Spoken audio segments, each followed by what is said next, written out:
Hello and welcome to Skyline's second episode tonight. Ladies and gentlemen, I'm Dhruti Yadav. Now every year, thousands of Indians, they dream of building a better life abroad. Some invest in the US companies, some move to the US on an H-1B visa. Some seek asylum in Canada or maybe New Zealand. Others travel to Singapore and different parts of the world just in search of better opportunity. But the question is the dream still the same? All these stories may seem completely unrelated, but they are revolving around one common theme: the lives of Indian abroad that is changing rapidly. Tonight, we connect 8 important global stories that every Indian should know. So, let's begin with a question that many Indians are asking today: should you invest your money in America or not?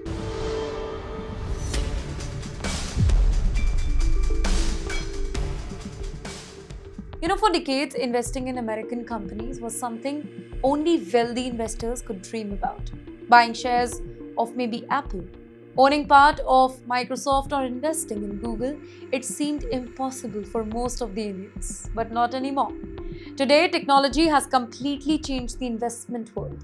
Indian platforms now allow investors to buy fractional shares of some of the world's biggest companies.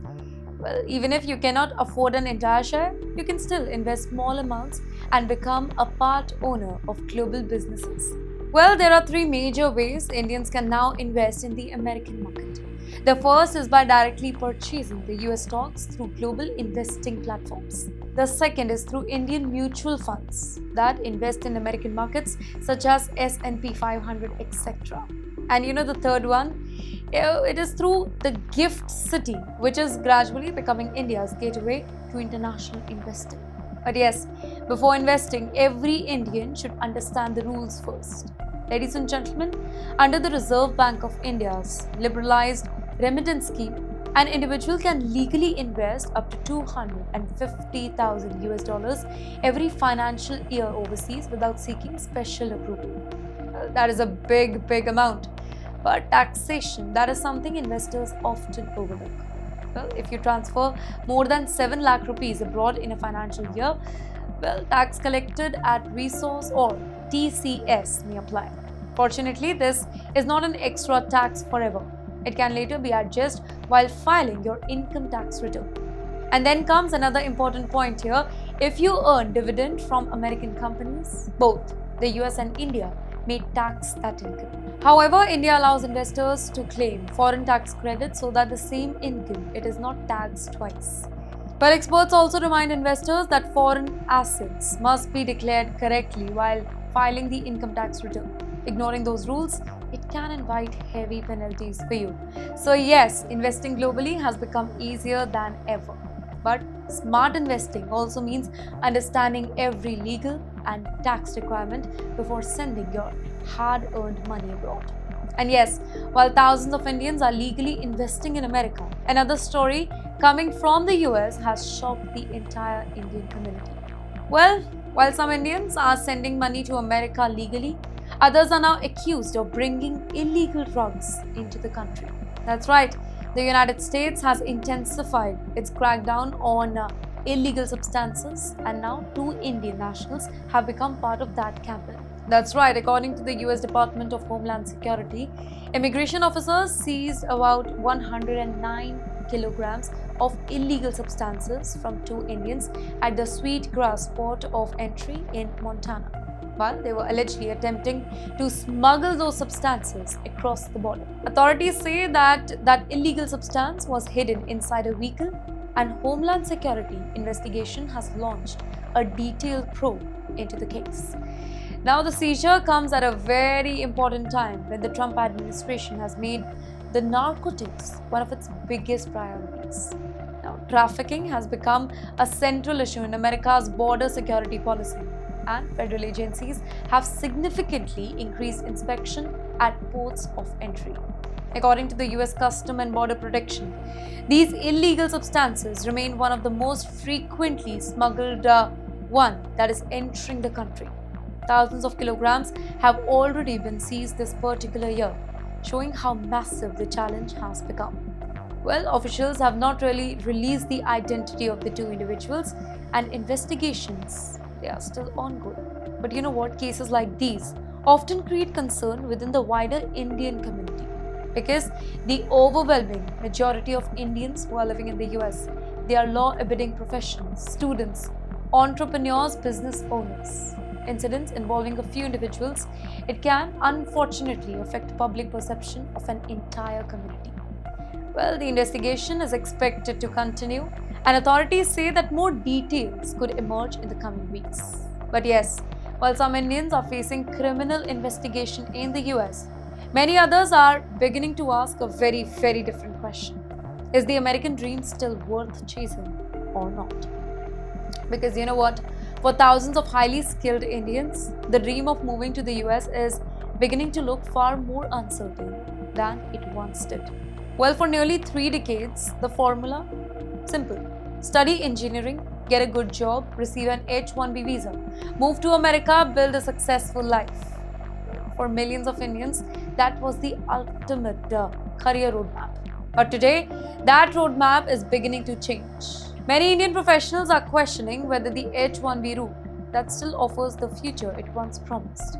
And the reasons, they are becoming increasingly difficult to ignore. You know, here the biggest challenge, that is the green card backlog. Well, because of country-wise limit, many Indian professionals in employment-based green card category now face waiting period that, according to some estimates, it could reach maybe for decades. Now, for many families, permanent residency has become maybe an uncertain dream rather than a predictable goal. At the very same time, visa processing has slowed considerably. Employment-based applications are taking longer, and professionals who lose their jobs have only a limited grace period to find another employer before risking the loss of their legal status. Well, here another issue involves the consultancy system. That's right. Investigations over the years have kind of highlighted cases where some staffing firms allegedly promised attractive salaries but later placed the workers in completely different jobs, paid lower wages, or created dependency by controlling important immigration documents. While many consultancy companies operate legally, such cases have damaged confidence in parts of that system. And at the very same time, new opportunities are emerging outside America. Countries including Canada, Australia, Germany, the UK, Singapore, and even India itself are creating high quality opportunity for skilled professionals. In fact, India, its own technology sector, is expanding rapidly through global capability centers, in fact, multinational research hubs, AI-driven industries. Ladies and gentlemen, for today's young engineers, America is no longer the only destination. It is simply one option among many. Well, the American dream has not disappeared. No, not at all. But it is certainly changing. And increasingly, Indian professionals are beginning to ask whether success necessarily requires moving to the US or whether that success could now be achieved much closer to the home. But you know what? While immigration debates are no longer limited to America, another important discussion is taking place in India itself.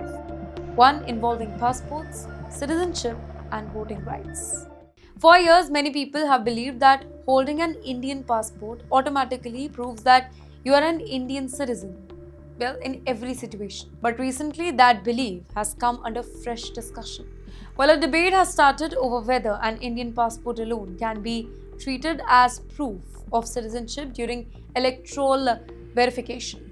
Well, this discussion has created a lot of confusion among many people because a passport that clearly states that the holder is an Indian national. So the question is, why is there a debate? Well, the answer lies in Indian law. Legal experts explain that a passport is a travel document. It allows an individual to travel internationally and confirm nationality of the immigration purpose. However, citizenship in India is governed by Citizenship Act, which contains detailed legal provision covering different situations here. That means a passport is not always treated as the final legal proof of citizenship for every administrative process. There are also exceptional cases here under Indian law where passports have been issued in special circumstances to people who are not Indian citizens. Now, such situations, they are extremely rare, but they do demonstrate that why different governments' procedures may require separate documentation. This debate has become specifically important because the Election Commission is carrying out electoral roll verification in several areas. Well, here officials say that the purpose is to ensure that only eligible citizens remain on the voter list, while legal experts they continue discussing which document should be accepted as the proof. In the meantime, the discussion has also highlighted another important issue here. Many government documents, including Aadhaar card, PAN card, electricity bill, and even passports, they serve different legal purposes. One document cannot automatically replace another one. And for ordinary citizens, the takeaway is simple here. Always understand which document is required for which purpose. Because sometimes a document that works perfectly for international travel, it may not be sufficient for every legal process inside your own country. But yes, while citizenship debate continues in India, thousands of kilometers away, another story is reminding the entire world of India's soft power. At this time, the hero is not technology, ladies and gentlemen, not diplomacy, but a fruit loved by millions. That's right. While governments debate citizenship, thousands of people in America they are celebrating one of India's sweetest export. We are talking about mangoes here. Yes, if there is one fruit that instantly reminds every Indian of summer, that is a mango. Whether it is Alfonso, Kesar, Langra, or maybe some other one, every Indian has a favorite. And now, these famous Indian mangoes are becoming increasingly popular in the US. In fact, this particular month, Indian diplomatic mission organized major mango festival in New York and Washington DC, attracting maybe thousands of visitors. You know what? More than 1,000 people attended the event in New York despite rainy weather, while the festival in Washington welcomed over 8,000 visitors, making one of the biggest Indian fruit promotion event ever organized in the American capital. In the meantime, visitors from different communities tasted premium varieties including Kesar and Langra, with many saying that the experience reminded them of childhood summers in India. Now, interestingly, the demand has become so strong that major American retailers they have started stocking the Indian mangoes. According to the organizers, sales are growing rapidly as more Americans discover the unique taste of Indian varieties here. In the meantime, for Indian exporters, this is more than simply selling a fruit. It represents growing international recognition for Indian agriculture. India already produces the largest number of mangoes in the world. And now, it is also trying to become one of the biggest exporters of premium mangoes. Well, for the members of the Indian diaspora, these festivals, they offer something even more valuable, a connection to home. Thousands of kilometers away from India, one bite of a mango, it brought back the memories of family gatherings, in fact, school holidays and childhood summers. Sometimes diplomacy is not built only through meetings between the leaders. Sometimes it is built through food, culture, and shared memories. But while Indian mangoes are winning hearts in America, another immigration story is creating concern for thousands of Indians trying to settle abroad. Because let's be honest here, while some Indians are proudly representing the country overseas, others are finding the doors to immigration becoming much harder to open. Now, for many years, asylum that became another pathway through which some Indians hope to settle permanently in countries like Canada and New Zealand. But now, that particular path that is becoming increasingly difficult.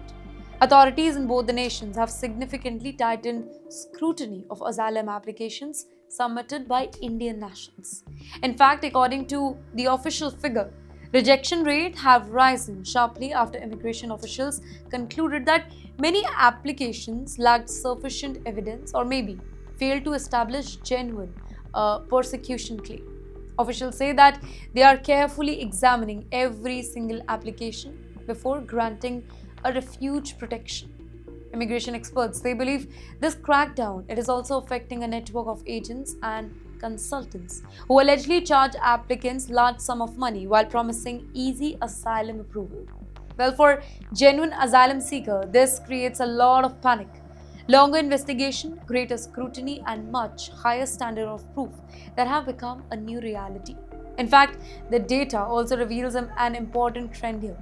Canada has deported increasing number of Indian nationals over the past few years, while thousands more removal cases are still pending. These numbers show that immigration enforcement has become much stricter than ever before.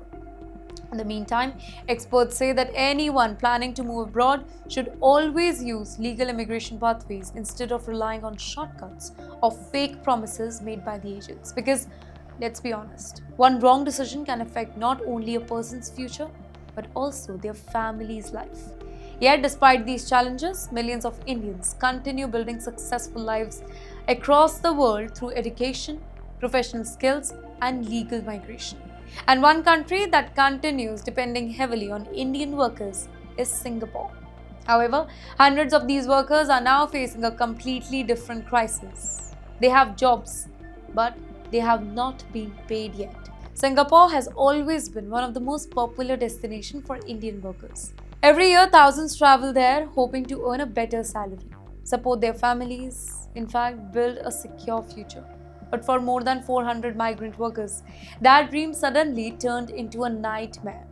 According to the reports, hundreds of workers, most of them from India and Bangladesh, they were left without any salaries for several months after three construction-related companies allegedly stopped paying the wages. The workers were employed by SK Industries, KPA Engineering, and VVR Plant Engineering.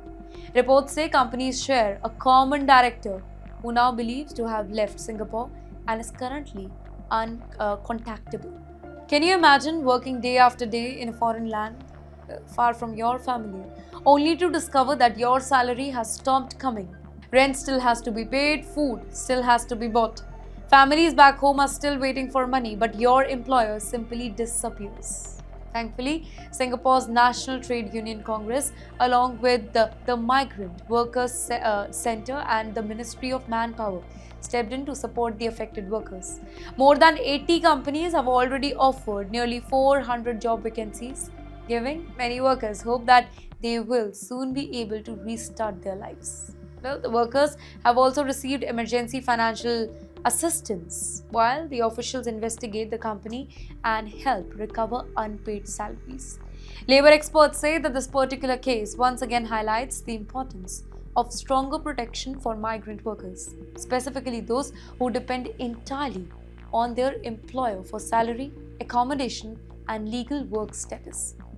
But still, Singapore remains one of the safest countries for migrant workers. But incidents like these remind us that every worker should understand their legal rights before accepting a job overseas. While one group of Indians is waiting for justice in Singapore, another incident in Canada has gone viral for completely different reason here. Ladies and gentlemen, sometimes one short video on social media, it can start an international debate. A video from Canada has sparked thousands of reactions online, and once again, it has put the spotlight on public responsibility. Well, the whole incident happened in Mission, British Columbia, where a local resident claimed that he saw three Indian men allegedly dumping an old sofa into a forest area near his home. Instead of ignoring the incident, he decided to follow their vehicle, stop them, and ask them to return to the spot. The viral video shows the men going back to the location, retrieving the sofa, loading it back into their truck, and later disposing it properly at a landfill. In the meantime, the Canadian resident, he later shared the video online with the message that people should respect the country they live in and dispose of waste very responsibly. Soon, the internet, it exploded with reaction again. Interestingly, many members of Indian community also supported the Canadian man's actions here. Several users said that a few careless individuals should never damage the reputation of millions of responsible Indians living overseas. Others pointed out that respecting local laws and keeping public spaces clean, it is everybody's responsibility, regardless of their nationality here. This incident serves as an important reminder. Whenever Indians travel, study, or work abroad, they always become ambassadors of their country. Every action, whether good or bad, it shapes how people perceive the wider Indian community. Fortunately, millions of Indians across the globe contribute very positively to their societies every single day through hard work, honesty, and community service. One isolated incident, it should never define an entire community. But it should certainly remind everybody about the importance of civic responsibility. And with that, we come to the end of tonight's Skyline. From investing in American market to the changing H-1B dream, from Indian mangoes winning the hearts in the US to migrant workers seeking justice in Singapore, from immigration crackdown in Canada and New Zealand to lessons about civic responsibilities overseas. Tonight's stories remind us that the journey of Indians abroad, it is filled with both opportunity and challenges. Well, the world is definitely changing and Indian diaspora is changing with it. And staying informed has never been more important. Thank you for joining me. I am Dhruti Athri and I'll see you in the next episode.